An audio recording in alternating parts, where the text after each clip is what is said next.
Hi, welcome everyone to our, first in a long time, high school 8th grade collaboration concert. The kids did a really good job working today. We got tons of playing done.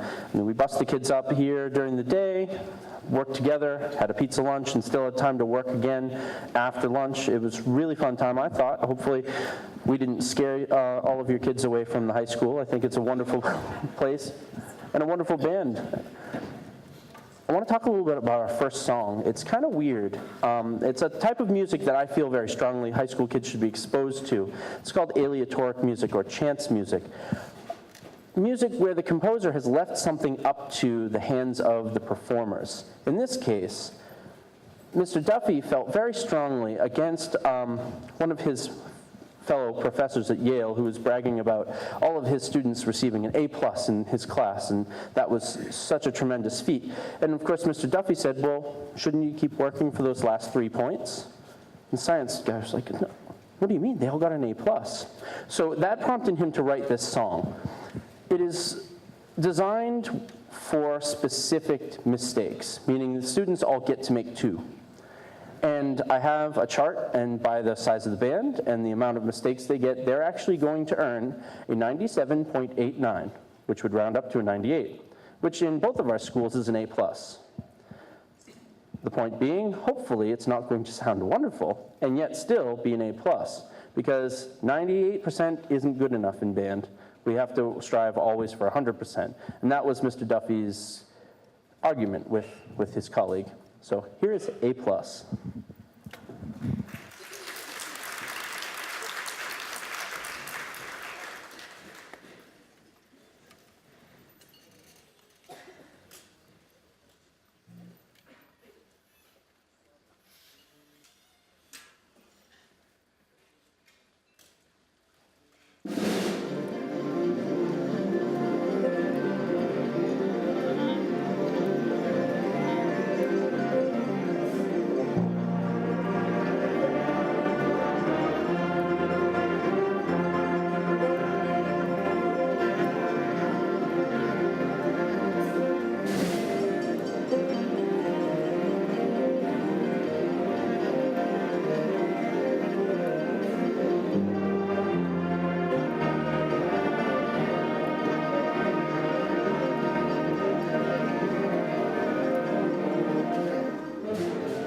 I think that piece really does prove the point that Mr. Duffy was interested in proving. That was a 98%, everyone, and by mathematical rules, that 97.89 rounds up to a 98. That's an A+.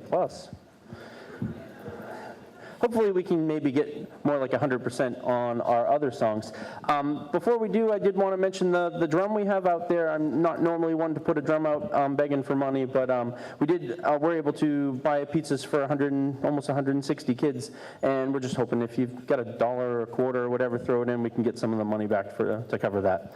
So next song is The Host's Planets.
Before we move on to the next song, I do want to thank Mr. G for helping me arrange this. This is something that we haven't been able to do, as I said, for several years, and I think it really is so valuable just to kind of break the barrier between the Higgins and the high school. I'm apparently really scary. That's what they tell me. So for at least just for me to get FaceTime with the 8th grade band is incredibly valuable. So they find out that I'm not scary, I'm just a little weird, and that's okay. I do want to thank Mr. Moore for all his help today. He came into school today and helped us pass out pizza and make sure every kid got lunch. So thank you for your help, Mr. Moore. And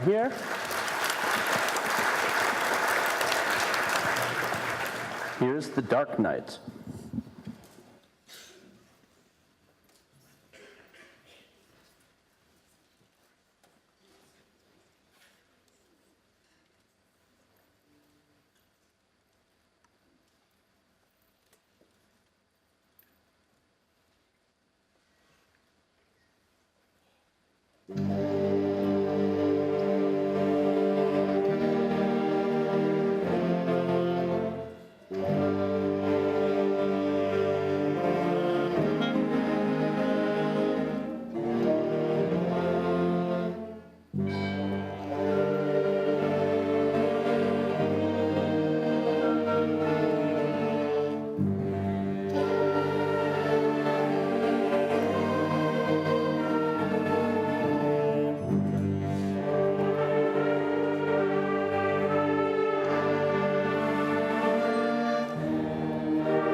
The final song on the evening was kind of an experiment on my part. I thought it might be nice for the 8th graders to kind of experience the high school band from the other side, from the other direction. So we're actually going to play a sneak preview of our winter concert, the high school band is, and the 8th graders, again, I wanted them to kind of experience it. Might seem weird, it might be a failed experiment, but we'll see. Just to kind of get an idea, what does high school music look like, sound like? They're not going to play it along, but they're just going to be in and amongst to enjoy the experience. So here is Citadel.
thank you all so much for coming and for giving us this opportunity. It was a short and sweet concert. You'll all be home in time for the Bruins game, and yet, trust me, this is so valuable for me. So again, thank you very much. Thank you for coming, and we'll see you again at the next concert.